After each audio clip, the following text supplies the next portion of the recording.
12 pagkain na mayaman sa fiber. Ang fiber ay isang term na ginagamit kapag ang anumang uri ng carbohydrates ay hindi natutunaw ng iyong katawan. Sa madaling salita, pinapalambot nito ang iyong dumi upang mailabas mo siya ng maayos. So narito ang ilang mga pagkain na mayaman sa fiber. Number 1, piras. Ang piras ay isa sa mga pagkain mayaman sa fiber. Marami ang mabibiling piras sa atin, lalo na kung panahon nito.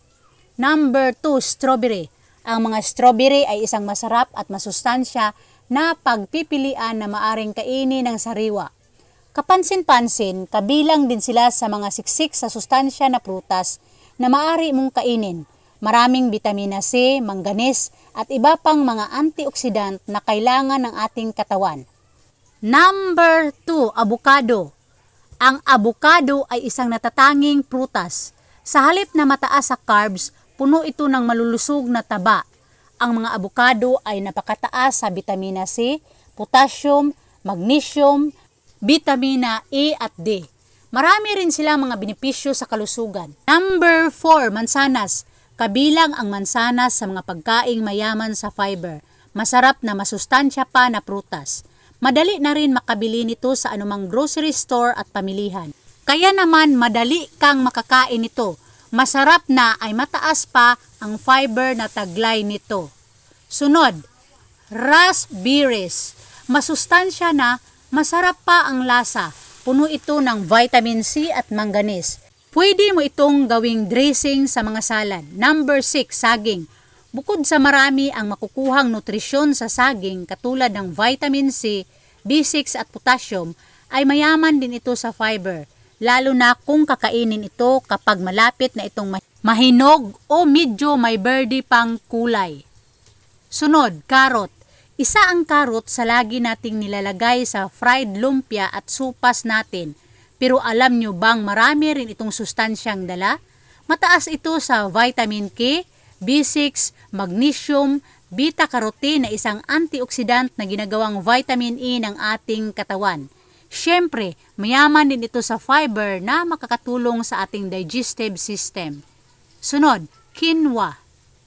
Isang pseudo-cereal na naging hindi kapanipaniwalang umuso sa mga taong gustong maging healthy. Marami itong mga nutrients, kabilang ang protina, magnesium, iron, zinc, potassium at mga antioxidant. Number 9, broccoli. Isang uri ng gulay at isa sa mga gulay na pinagkukunan ng napakaraming fiber. Medyo may kamahalan ito sa atin, lalo na sa mga taga Metro Manila dahil galing pa sa Baguio ang karamihan sa pinagkukunan nito. Puno ito ng vitamin C, K at B, folate, potassium, iron at manganese at naglalaman ng mga antioxidant at malakas na nutrisyon na lumalaban sa cancer. Ang broccoli ay medyo mataas din sa protina kumpara sa karamihan sa mga gulay. Number 10, oats. Kabilang sa mga nakapagpapalusog na pagkaing butil ay ang mga oats. Napakataas ng mga ito sa mga vitamins, minerals at antioxidants.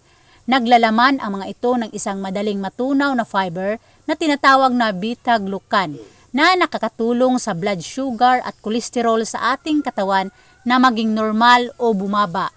Magandang kainin ito tuwing umaga o pwede ring merienda. Sunod, chia seeds.